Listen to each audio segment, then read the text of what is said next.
Hello everyone and welcome back to Horror Stories. I know many of you use these episodes to fall asleep, so before you drift off, I'd love it if you could leave a comment letting me know where you're listening from around the world. Also, don't forget to like and subscribe if you're enjoying the episodes. Story 1. I was 23 years old when I started working at a funeral home in Dallas, Texas. It wasn't exactly the job of my dreams, but the salary was much higher than other job offers at the time, and I desperately needed the money. Very few people are willing to face death every day, and I preferred to hold on to the idea that the body is simply a temporary container for the soul. With a bit of courage and a large dose of curiosity, I showed up at the funeral home and began a new chapter in my life, working the night shift. Nothing had really prepared me for what I was about to experience. Being there meant covering night shifts, silent vigils, and that slight shiver that ran down my spine every time I had to interact with a corpse. Even so, everything went smoothly during the first few weeks. Most people greeted me with a bit of relief when I arrived in the hearse, because it meant they no longer had to deal with hospital paperwork or the uncertainty of funeral arrangements. I like to think I offered a small comfort amid so much pain. However, as my first nighttime transfers approached, I began to feel that pressure in my chest that arises when we sense something is wrong, even if we don't know exactly what it is. I especially remember one night that changed my life forever. It was the first time I had been assigned a transfer in the middle of the night without the supervision of a more experienced employee. Mike, a colleague with more time in the job, had suddenly fallen ill, and another coworker, Tom, reluctantly agreed to accompany me, as he didn't like driving at that hour either. We had no choice. The hospital had called urgently requesting the removal of a body that needed to arrive at the funeral home before sunrise for the wake preparations. The family was waiting anxiously. They handed me the hearse keys and told me to complete the task as quickly as possible. We got on the highway under the moonlight, our only witness. The hearse was a long, sober-looking vehicle with a motor that usually didn't fail. I checked it before leaving, and everything seemed to be in order. Even so, I couldn't shake the knot in my stomach. I took a deep breath to calm myself and tried to push aside all those unsettling thoughts.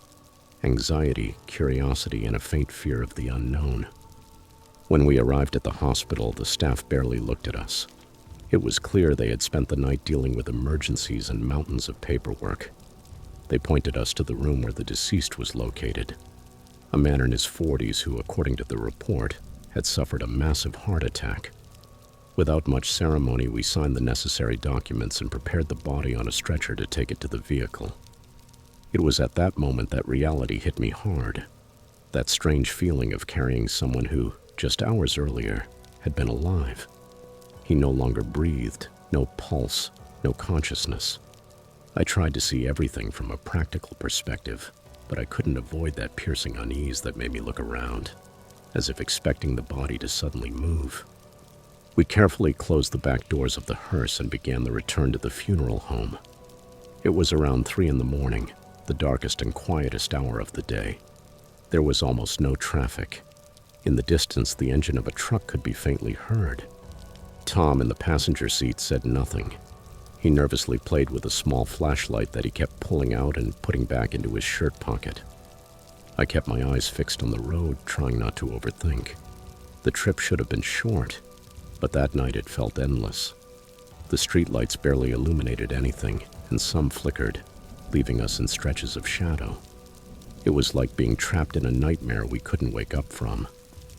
Then something happened that I will never forget. The hearse turned off without warning. There were no strange noises or prior signs of malfunction. The engine simply stopped, and the dashboard lights went out.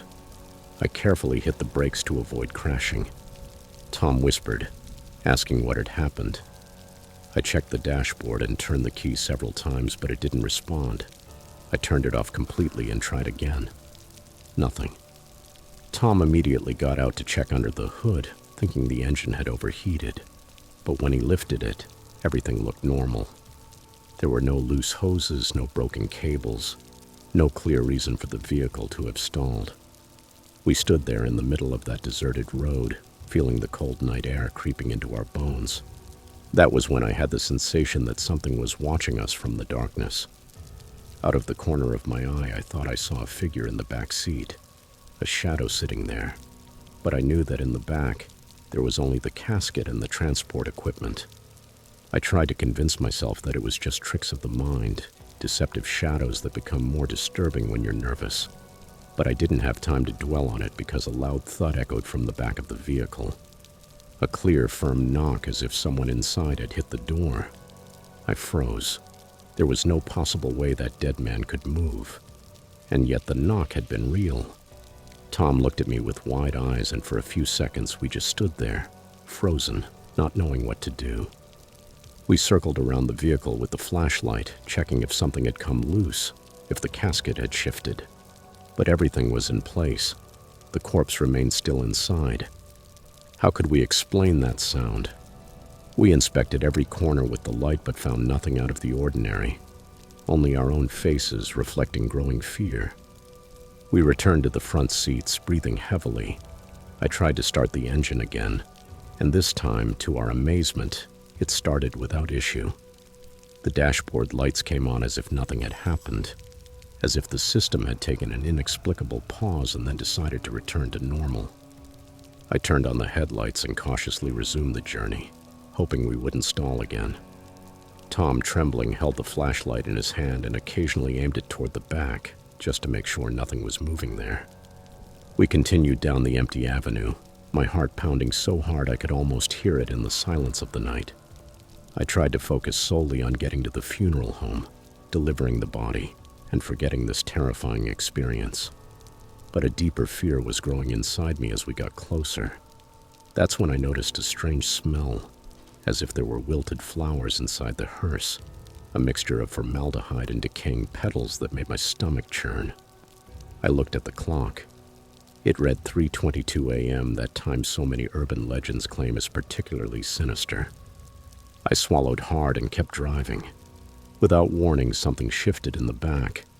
I felt it through the steering wheel, like the rear axle had jolted. When I glanced in the rearview mirror, I caught sight of a silhouette rising slightly. It lasted only a second, but it was enough to freeze the blood in my veins. Tom turned his head at the same time I did, and without saying a word, lowered the flashlight. Neither of us wanted to confirm what we thought we had seen.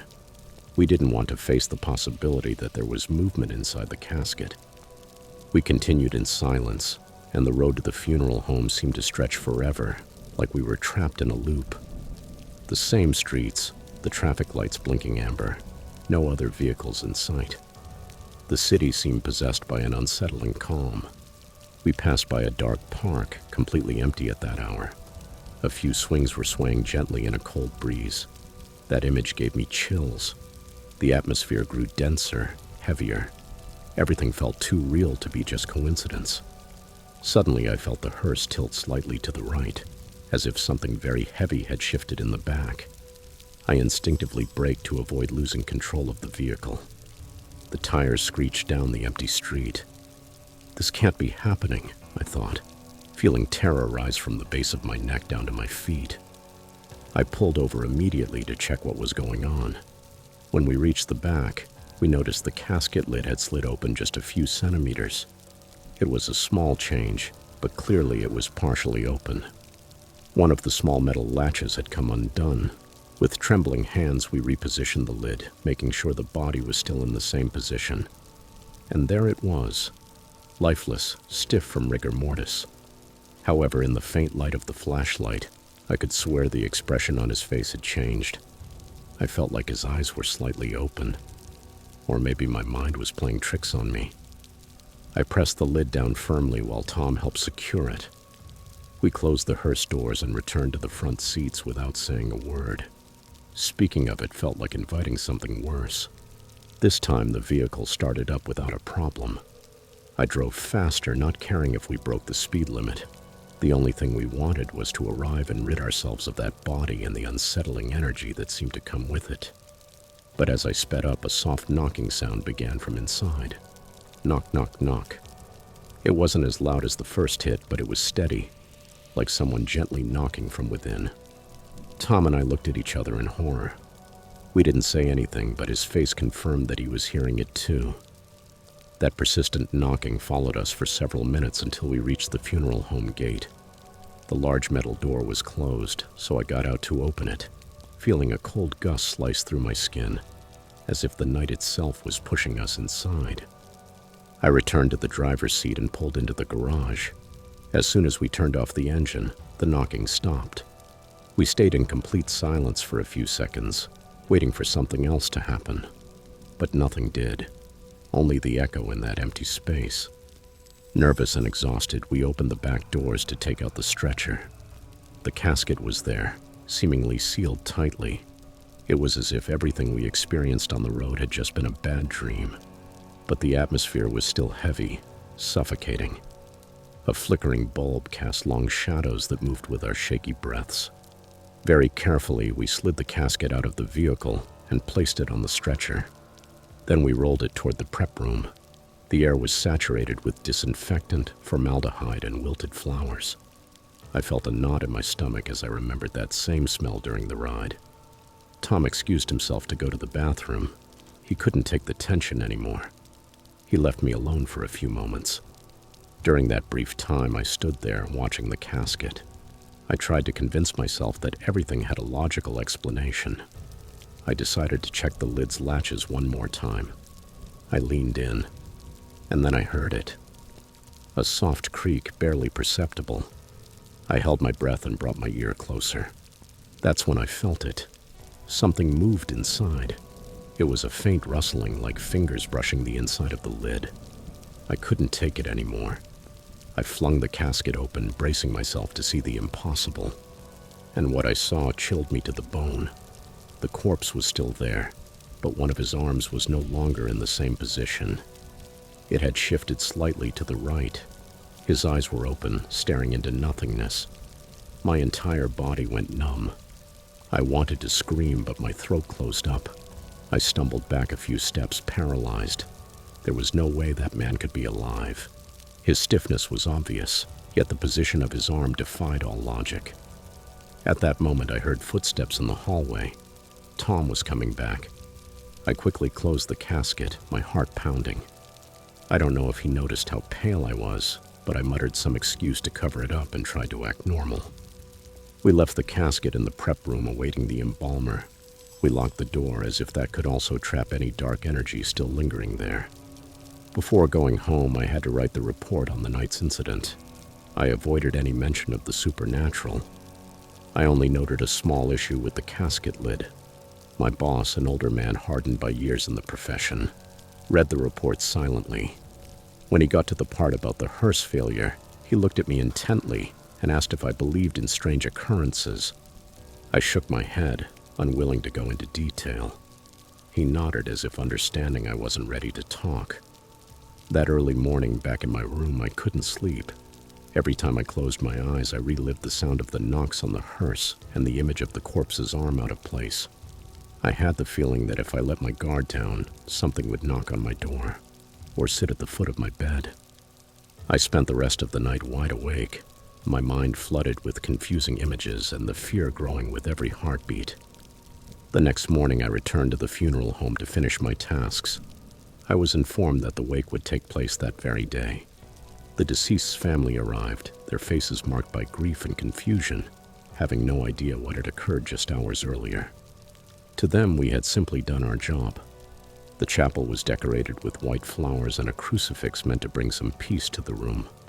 But every time I passed near the casket, I heard a faint murmur, as if something wanted to remind me not to forget what had happened. I could still hear that knock, knock, knock echoing in my memory. That afternoon, I decided not to stay until the end of the wake. My boss, perhaps sensing I needed to clear my mind, gave me the rest of the day off. He recommended I keep busy, not dwell too much on what had happened, because sometimes nights and exhaustion can mess with the mind. But deep down, I knew it had been something else. There was a presence, a shadow, or perhaps the last desperate attempts of a restless soul. I don't know how to explain it exactly, but it all felt too real, deeply disturbing. After that incident, the hearse worked without problems. Someone inspected the engine thoroughly and found nothing wrong. Tom avoided talking about it, as if silence were the only way to bury it. But I knew he remembered every detail, and that if we were ever assigned another nighttime transfer, he would feel the same chill I did, lost on those dark roads. I've tried many times to come up with a rational explanation. Maybe an electrical failure, or our exhausted minds imagining things that weren't really there. Maybe the corpse had one final spasm, a grotesque physiological reaction. But my intuition insists it was something beyond, an energy that lingers after death, a cry from the beyond that manifested as knocks on a hearse. I'm not sure if that man was trying to warn us about something, or if he simply refused to leave without leaving a trace of his presence. The only thing I know for sure is that night I came face to face with pure horror, that kind of fear that tears through reason and makes you question reality. Sometimes when I close my eyes, I still hear that loud thump echoing in my mind. I wake up with my heart racing, desperately trying to turn on the light just to make sure I'm alone. Even in broad daylight, I can't shake the feeling that something might be lurking from some corner, that a figure with empty eyes might be watching me. It's a terror that's hard to describe, as if something had marked me forever. That experience taught me to deeply respect funeral work. Today, I believe every lifeless body deserves one last act of compassion, because we never know what burden a soul might carry after its final breath. And even though time has passed, that question still circles in my head. Was it really impossible for him to move on his own? Maybe the answer is just as disturbing as the question. On nights like that one, in the deepest silence, I've learned that true fear can arise from the most unexpected places. A hearse that stalls for no reason, a knock from inside a casket, a lid that seems to move on its own. And in that moment, you understand that true terror is an invisible passenger that follows you wherever you go, waiting for the perfect moment to remind you that some things cannot be buried, not even 6 feet underground.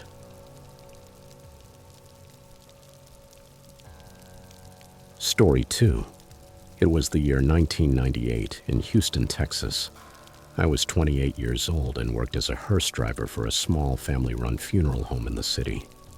It wasn't the job I had dreamed of as a kid, but the paycheck was enough to cover the expenses of the modest house I shared with my parents, who were already quite ill. Most of the time I was assigned transfers within the urban area, although occasionally I had to drive longer distances. I had been on the job for almost 2 years without any major incidents. I had gotten used to driving through the night, keeping myself awake with strong coffee and soft music. I thought I had seen it all. Discreet companions weeping in silence, relatives begging to be alone with the casket, silences so heavy they seemed to thicken the air itself. But none of that prepared me for what I experienced that night. I was assigned to transport a body from Houston to a small town in Arkansas. The deceased was an elderly man without any close family, although a distant nephew insisted that he be buried in the same cemetery where his parents rested. The request didn't surprise me. Many people wished to return to their roots for burial. They gave me the route and warned me about the road conditions. Long highways, isolated stretches, and few service stations. I checked the oil, fuel, and tires before leaving. I had a thermos full of strong coffee to keep me alert the entire trip. Night had already fallen by the time I left Houston. The first hour passed without any trouble. I focused on the steady hum of the engine and occasionally glanced at my reflection in the rearview mirror. After so many nights driving a hearse, I had developed certain habits. Generally, I avoided looking too much into the rear compartment. I didn't want to feed dark thoughts or awaken old childhood fears. But that night, something changed. Out of the corner of my eye, I noticed that the rearview mirror didn't just reflect my face. I thought I saw a shadow. My heart skipped a beat, though I tried to stay calm, telling myself it must have been the reflection of headlights from an oncoming car. But when the road returned to complete darkness, I felt a strange urge to look behind me. My pulse pounded in my temples as I stared at the rearview mirror more closely. There wasn't supposed to be anyone in the back of the vehicle. The nephew was traveling separately and would arrive later for the burial. Still, for a split second, I swear I saw a figure sitting in the back seat. What made my stomach churn wasn't the silhouette itself, but how clear it looked, right there, in the middle of the shadows. Before I could react, something twisted inside me. I nearly lost control of the steering wheel. The vision vanished immediately. I took a deep breath, telling myself fatigue was playing tricks on me. Even so, part of me refused to believe it was just a reflection. When I finally gathered the courage to look a third time, the seat appeared empty, though the cushion was slightly indented, as if someone had been sitting there and had just stood up. My heart was pounding so hard I could hear a constant buzzing in my ears. I decided not to dwell on it and stepped on the gas, hoping to reach the next service station soon to calm my nerves. Another 30 minutes passed and the road remained completely dark. The gas station I'd been told about was nowhere to be seen. The night felt increasingly dense, as if the darkness itself was closing in around the hearse. Then I saw it again, this time more clearly, a human figure like the shadow of an old man, with his head slightly tilted. I wanted to scream, but my throat closed up. Without thinking, I slammed the brakes. The screech of the tires was the only sound that shattered the ominous silence. I turned on the interior lights, and when they came on, no one was there. Just the darkness of the compartment, the sealed casket at the back, and the seat seemingly unoccupied. However, the cushion was still sunken, as if someone invisible were sitting there. My mind teetered between believing I was hallucinating from exhaustion and accepting that something truly disturbing was happening. I stepped out of the driver's seat to get some air. Outside, the cold was unusual for that time of year, and the silence around me made my skin crawl. I was on a deserted stretch of road, no lights, no cars, with only the faint glow of the headlights. Not sure what I was looking for, I circled the hearse to inspect the casket from the outside. I pressed down on the lid to make sure it was still firmly shut. Everything appeared to be in order, though my hands were trembling. I forced myself to move on. I had no choice. The body had to arrive before dawn. With each mile, my nerves grew more strained. The engine kept humming, and the silence outside grew more and more unsettling, almost oppressive. I used to enjoy nighttime driving, mostly because there was no traffic and the open sky gave me peace. But that night there wasn't a trace of calm. Every so often I would glance at the rearview mirror, afraid I'd see that figure again, or some other unexplainable sign that I wasn't alone.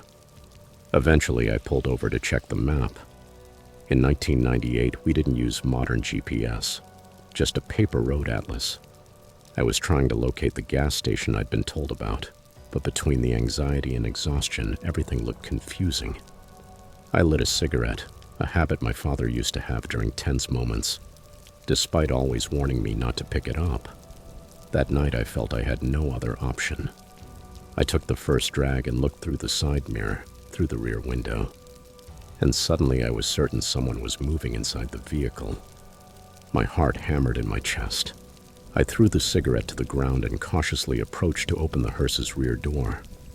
A strange smell hit my face, a mix of damp earth and wilted flowers. I covered my mouth to keep from throwing up. A properly embalmed body shouldn't smell like that. I checked the metal casket and its latches. There were no signs of tampering. But when I turned my gaze to the seat, I felt my stomach turn. The cushion had a damp mark, an oval shape, as if someone in wet clothing had sat there. I slammed the door shut and returned to the driver's seat, my thoughts racing. I tried to convince myself that maybe there was a leak in the casket or that the temperature changes had caused condensation, but deep down I knew those explanations were flimsy. Something else was happening, something that defied logic. I kept driving until I finally spotted a small rundown service station with a single gas pump and flickering lights. I felt relief when I noticed there was an attendant on duty. I parked awkwardly, filled the tank, and gathered the courage to ask him how far it was to the cemetery. He said I still had about 2.5 hours to go, maybe less if the road was clear. He warned me not to stop along the next stretch. It was a very isolated area, and there had recently been some strange accidents. I thanked him for the advice and returned to the hearse with a cup of hot coffee in one hand and the keys in the other. I got back on the road, feeling slightly more comforted by the warmth of the coffee, though my nerves were still on edge. After a few miles, the drowsiness began to fade, but the darkness was complete. I passed an old weathered sign marking a secondary road, and soon everything was swallowed by the night. Only the headlights and the faint red glow of the dashboard remained. Suddenly, I felt an icy weight settle on my shoulder. The hearse veered slightly toward the edge of the road, and I had to jerk the steering wheel to regain control. My hand shook so badly that I spilled coffee on my pants. I turned, terrified, but no one was there, just a cold draft brushing against my ear. I was close to speaking out loud, to begging whatever it was to leave me alone, but I couldn't form a single word. All I could hear was my ragged breathing and the pounding in my chest.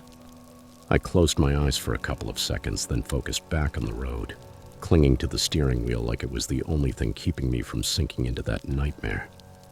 For the next hour, fear clung to me relentlessly. I dreaded that at any moment I would once again feel that ghostly hand on my shoulder, or see the figure reflected even more clearly in the rearview mirror. I began to hear faint sounds, almost imperceptible, like creaking wood or soft tapping against the outside of the vehicle. That's when I remembered a rumor that circulated among funeral home workers. Some spirits refused to leave the vehicle transporting them, especially if they died tragically or completely alone. It was said they sought a warm body to cling to, or one last connection to the living.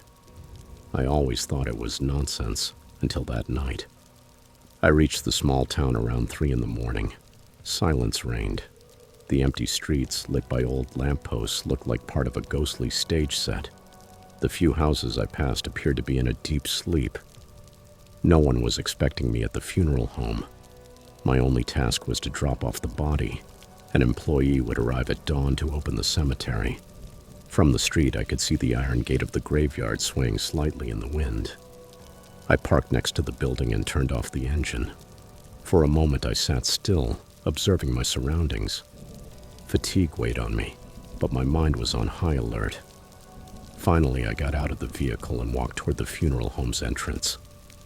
As expected, it was locked. I returned to the hearse to wait for sunrise.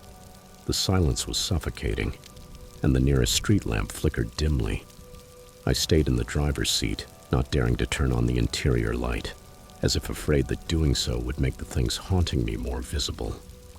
I looked toward the back seat from where I sat and saw nothing, but the shadows covered everything, and that uncertainty weighed more heavily than any terrifying vision.